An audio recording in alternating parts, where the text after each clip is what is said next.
नमस्कार, उड़ान आईएएस अकादमी के ई लर्निंग प्लेटफॉर्म पर आप सभी का स्वागत है। मैं हूं सुधीर वर्मा और इस वीडियो के अंतर्गत हम देखेंगे राष्ट्रीय तथा छत्तीसगढ़ की समसामयिकी से जुड़े कुछ महत्वपूर्ण तथ्यों को। चलिए आज की वीडियो प्रारंभ करते हैं। पहला प्रश्न है, बजट सत्र 2020-21 के दौरान कितने सिंचाई पंपों के ऊर्जीकरण की घोषणा की गई है। ठीक, आपको पता होगा कि जो किसान होते हैं उनको बहुत अलग अलग प्रकार से अलग अलग योजनाओं के माध्यम से सिंचाई पंप जो है वो आवंटित किए जाते हैं। ठीक है, इसी के अंतर्गत शाकंभरी योजना, आपने नाम सुना होगा इसका। ठीक है, शाकंभरी योजना है, सौर सुजला योजना है। ठीक है, इस प्रकार बहुत सारी योजनाएं हैं जिसके माध्यम से जो सिंचाई पंप हैं, ठीक है, वो किसानों को प्रदान किए जाते हैं। ठीक, अब देखिए प्रश्न में आपको क्या पूछ रहे हैं, सिंचाई पंपों के ऊर्जीकरण की। ठीक है, ऊर्जीकरण बोलने का मतलब होता है उनको बिजली प्रदान करना। ठीक है, उनको ऊर्जा प्रदान करना। तो हाल ही में ये जो बजट आया था, ठीक है, इस वर्ष का जो बजट आया था उसके अंतर्गत कितने सिंचाई पंपों तक जो बिजली है वो पहुंचाने की घोषणा की गई है, ये आपको प्रश्न में पूछ रहा है। ठीक, ऑप्शन क्या है, 35,000, 26,000, 22,000 या 57,000। तो आइए जानने का प्रयास करते हैं। चलिए यहां पर आप देखेंगे कि मुख्यमंत्री ने किसानों के सिंचाई पंपों के ऊर्जीकरण का कार्य तेजी से करने के निर्देश दिए। ज्ञातव्य है कि मुख्यमंत्री श्री भूपेश बघेल द्वारा सत्र 2020-21 के दौरान किसानों के 35,161 सिंचाई पंपों के ऊर्जीकरण की घोषणा की गई है। तो यह है आपके प्रश्न का उत्तर। कितने सिंचाई पंपों को ऊर्जीकृत करने का निर्णय लिया गया है, ये बोल सकते हैं कि घोषणा की गई है, तो लगभग 35,000। ठीक है, एग्जैक्ट डेटा बोलेंगे तो 35,161। ठीक, इसी में आगे पढ़ सकते हैं आप चाहें तो कि इसके अंतर्गत 23,500 सिंचाई पंपों को कनेक्शन देने का काम जो है वो इसके अंतर्गत चल रहा है। ठीक है, वर्तमान में ये संचालित किया जा रहा है। ठीक, चलिए तो आपके प्रश्न का उत्तर यहां से क्या हो जाएगा, कितने सिंचाई पंप है, 35,161। अब देखिए आपको एग्जैक्ट डेटा नहीं दिया हुआ है, तो इस स्थिति में आप नियरेस्ट वैल्यू को लेंगे तो आपका जो ऑप्शन नंबर ए है 35,000, ये आपका सही उत्तर हो जाएगा। ठीक, चलते हैं अगले प्रश्न की तरफ। चलिए अगला प्रश्न है, इनमें से कौन से युग्म सुमेलित हैं।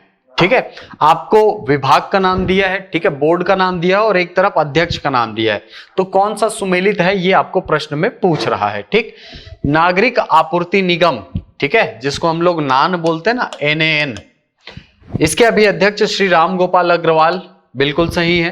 ठीक, खनिज विकास निगम गिरीश देवांगन जी, बिल्कुल सही है। गृह निर्माण मंडल श्री कुलदीप जुनेजा।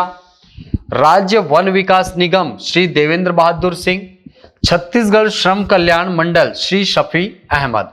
देखिए हाल फिलहाल में ये जो बोर्ड है, ठीक है, और बोर्ड के अध्यक्ष ये चर्चा में रहे हैं।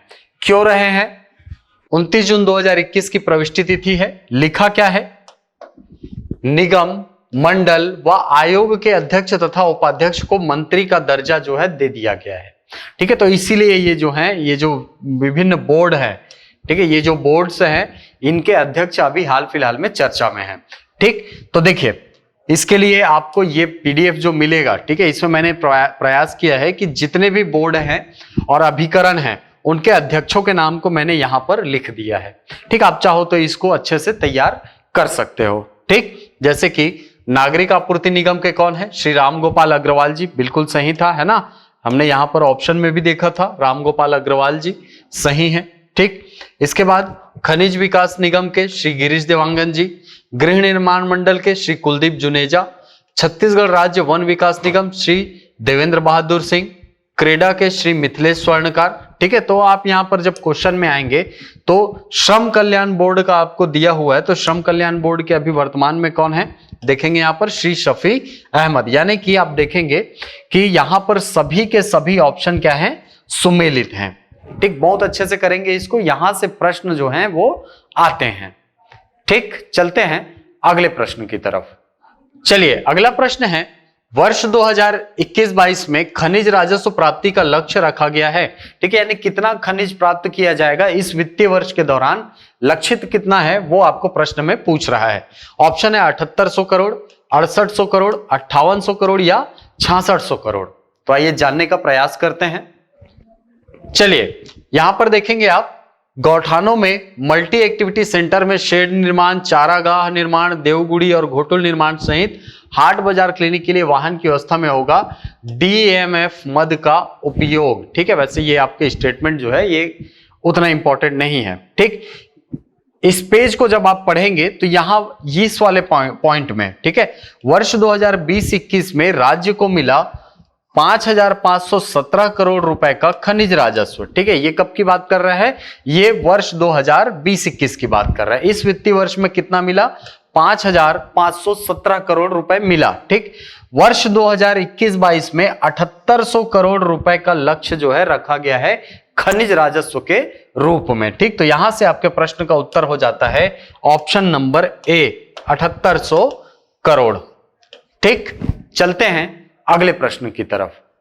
चलिए अगला प्रश्न है, राज्य में ई नीलामी के माध्यम से गौण खनिजों की कितनी खदानों को नीलामी की गई है। ठीक है, यानी कितने खदानों को नीलाम किया गया है इस ई नीलामी के माध्यम से।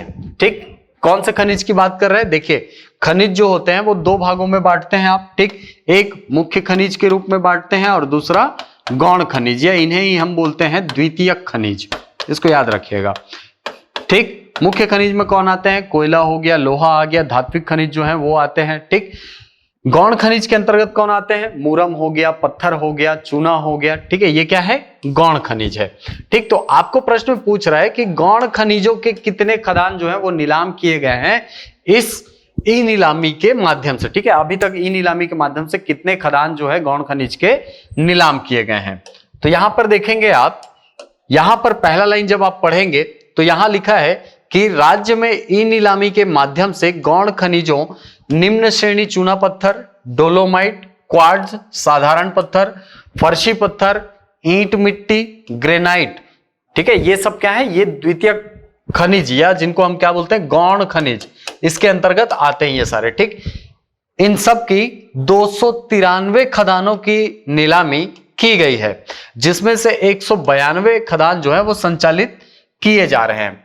ठीक, तो यहां से आपके प्रश्न का उत्तर क्या होगा, ऑप्शन नंबर ए हो जाएगा। कुल 293 खदान जो हैं, जो किससे संबंधित है, गौण खनिजों से संबंधित है, इसकी ई नीलामी की गई है और इसमें से 192 जो खदान है वो संचालित किए जा रहे हैं।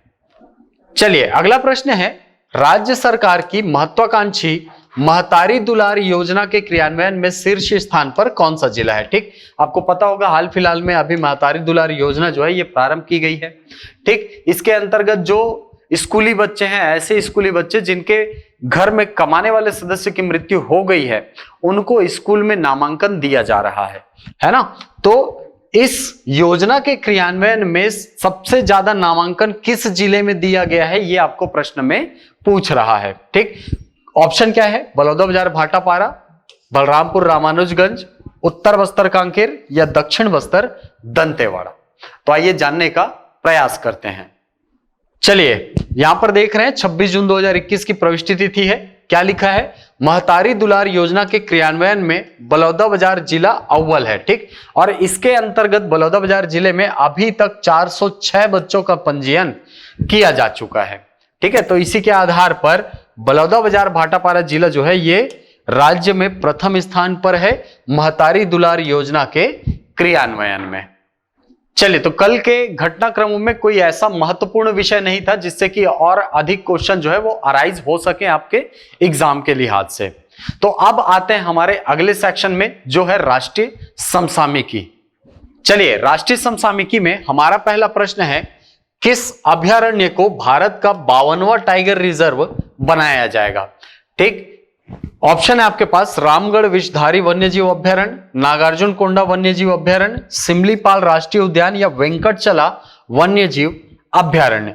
ठीक, तो पिछली कुछ वीडियो पहले ही मैंने आपको बताया था कि राजस्थान में बनाया जा रहा है देश का 52वां टाइगर रिजर्व। ठीक है, नाम क्या है उसका, यहां पर देख पा रहे हैं आप। ठीक, यहां पर देखेंगे आप, लिखा क्या है, हाल ही में राष्ट्रीय बाघ संरक्षण प्राधिकरण, ठीक है, जिसको हम बोलते हैं एनटीसीए की तकनीकी समिति ने राजस्थान के रामगढ़ विषधारी वन्यजीव अभ्यारण्य को बाघ अभ्यारण्य बनाने की मंजूरी दी है। इसके साथ ही रामगढ़ विषधारी वन्यजीव अभ्यारण्य राजस्थान का चौथा टाइगर रिजर्व बन जाएगा। ठीक है, यानी राजस्थान का कौन से क्रम का हो जाएगा, ये चौथे क्रम का। इसी में आगे पढ़ेंगे तो लिखा है यह भारत का 52वां टाइगर रिजर्व होगा। ठीक, तो यहां से आपके प्रश्न का उत्तर क्या हो जाएगा, option number A, Ramgarh Vishdhari वन्यजीव अभ्यारण्य कौन से राज्य में स्थित है, ये स्थित है राजस्थान में। ठीक, चलिए अगला प्रश्न है, केंद्र सरकार द्वारा नमामि गंगे कार्यक्रम कब प्रारंभ किया गया। ऑप्शन है जून 2014 में, जून 2015 में, जून 2016 में या जून 2017 में। तो आइए जानने का प्रयास करते हैं। ठीक, देखिए ये है नमामि गंगे प्रोग्राम। ठीक, इसके अंतर्गत आप देखेंगे कि नमामि गंगे कार्यक्रम एक एकीकृत संरक्षण मिशन है जिसे जून 2014 में केंद्र सरकार द्वारा फ्लैगशिप कार्यक्रम के रूप में अनुमोदित किया गया था ताकि प्रदूषण के प्रभावी उन्मूलन और राष्ट्रीय नदी गंगा के संरक्षण एवं कायाकल्प जैसे दोहरे उद्देश्यों को पूरा किया जा सके। ठीक, बेसिकली ये जो नमामि गंगे कार्यक्रम है ये प्रारंभ किया गया है जून 2014 में। ठीक है, जून 2014 में केंद्र सरकार के एक फ्लैगशिप प्रोग्राम के रूप में इसे प्रारंभ किया गया था। ठीक है, और इसका लक्ष्य क्या है, जो गंगा है, हमारी जो गंगा नदी है, इसमें जो बहुत अधिक प्रदूषण हो गया है, ठीक है, तो इसे प्रदूषण से मुक्त करना, ठीक है, ये इसका लक्ष्य होगा। ठीक है, और इसके साथ ही अभी हाल ही में एक सीवरेज प्लांट बनाया जाएगा जिसके द्वारा इस गंगा नदी को साफ करने का काम जो है वो किया जाएगा केंद्र सरकार के द्वारा। ठीक है, ये एक केंद्र सरकार के द्वारा प्रारंभ किए जाने वाला एक उद्यम होगा, केंद्र सरकार का उद्यम होगा ये सीवरेज प्लांट। ठीक, इसका दूसरा जो चरण प्रारंभ होगा तो उसके अंतर्गत गंगा की जो सहायक नदियां हैं, ठीक है, गंगा की बहुत सारी सहायक नदियां हैं। ठीक, मंदाकिनी है, अलकनंदा है, बहुत सारी भागीरथी है, इन सभी नदियों को साफ करने का प्लान भी केंद्र सरकार के द्वारा डिस्कस किया गया है। ठीक है, हाल में जो मीटिंग हुई थी उसमें यह कहा गया कि जो नमामि गंगे प्रोजेक्ट है इसके अंतर्गत जो ट्रिब्यूटरीज हैं गंगा की, ठीक है, बहुत सारी नदियां आकर मिलती है, तो इन नदियों को भी साफ किया जाए ताकि क्या हो कि जो इनका वेस्टेज है वो गंगा को प्रदूषित ना कर पाए। ठीक, चलते हैं प्रश्न की तरफ। तो प्रश्न में हमारा उत्तर क्या हो जाएगा, कब प्रारंभ किया गया भाई, जून 2014 में।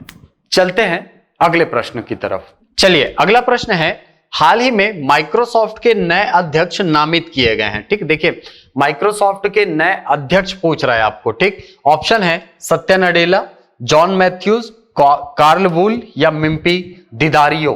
तो आइए जानते हैं इसके बारे में। चलिए यहां पर देखेंगे आप कि हाल ही में अमेरिका की दिग्गज टेक कंपनी यानी कि जो टेक्नोलॉजी कंपनी है माइक्रोसॉफ्ट ने जॉन थॉमसन के स्थान पर मुख्य कार्यकारी अधिकारी यानी कि जो सीईओ थे, ठीक है, chief executive officer Satya Nadella को अपना नया अध्यक्ष नामित किया है। ठीक, तो यहां से आपके प्रश्न का उत्तर मिलता है कि माइक्रोसॉफ्ट के नए अध्यक्ष कौन है, सत्या नाडेला है। ठीक है, पहले सीईओ के पद पर थे, अब चेयरमैन बन गए हैं। ठीक है, पहले सीईओ थे, अब क्या बन गए हैं, चेयरमैन बन गए हैं। ठीक, चलते हैं अगले प्रश्न की तरफ। चलिए अगला प्रश्न है, वर्ल्ड हंगर इंडेक्स 2021 में भारत का स्थान क्या है। ऑप्शन है 94, 95, 96 या 97। तो आइए जानते हैं इसके बारे में। चलिए, तो यहां पर आप जब देखेंगे ग्लोबल हंगर इंडेक्स का ये ऑफिशियल वेबसाइट है। ठीक, लिखा क्या है, India in the 2020 global hunger index, India ranks 94th out of 107 countries with sufficient data to calculate 2020 GHI। ठीक है, GHI का मतलब होता है global hunger index score with a score of 27.2। ठीक है, तो यहां से आपके प्रश्न का उत्तर वैसे 94th है। ठीक है, क्वेश्चन को थोड़ा सा सुधार लेंगे, ये ग्लोबल हंगर इंडेक्स 2020 है ना कि 21। ठीक, ये 2020 है, 2021 का जो ग्लोबल हंगर इंडेक्स है वो दिसंबर में आएगा।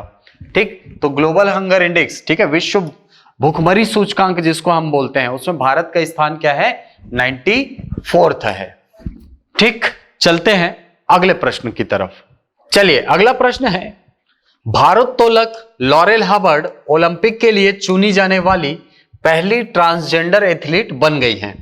ये किस देश से संबंधित है? ठीक, ऑप्शन है ऑस्ट्रेलिया, न्यूजीलैंड, दक्षिण अफ्रीका या तस्मानिया। तो चलिए आप कमेंट बॉक्स में हमको बताइए कि ये जो लॉरेल हबर्ड हैं, जो कि ओलंपिक के लिए चुनी जाने वाली पहली ट्रांसजेंडर क्या है, एथलीट हैं, ठीक, तो इनका संबंध किस देश से है? ठीक है, ये किस देश से संबंधित है? साथ ही हमको बताइए कि ये किस खेल से संबंधित है। ये प्रश्न बहुत इंपॉर्टेंट है, ठीक, इसको अच्छे से तैयार कर लेंगे। तो ये थे आज के समसामयिक घटनाक्रम के अंतर्गत छत्तीसगढ़ तथा राष्ट्रीय समसामयिकी के कुछ महत्वपूर्ण प्रश्न। आशा करता हूं ये वीडियो आपको पसंद आया होगा। यदि ये वीडियो पसंद आए तो इसे लाइक करें, शेयर करें, YouTube पर कमेंट करें, अपना उत्तर दें और ऐसे ही ज्ञानवर्धक वीडियोस प्राप्त करने के लिए हमारे YouTube चैनल को सब्सक्राइब करना ना भूलें। मिलते हैं अगली कक्षा में, तब तक के लिए धन्यवाद।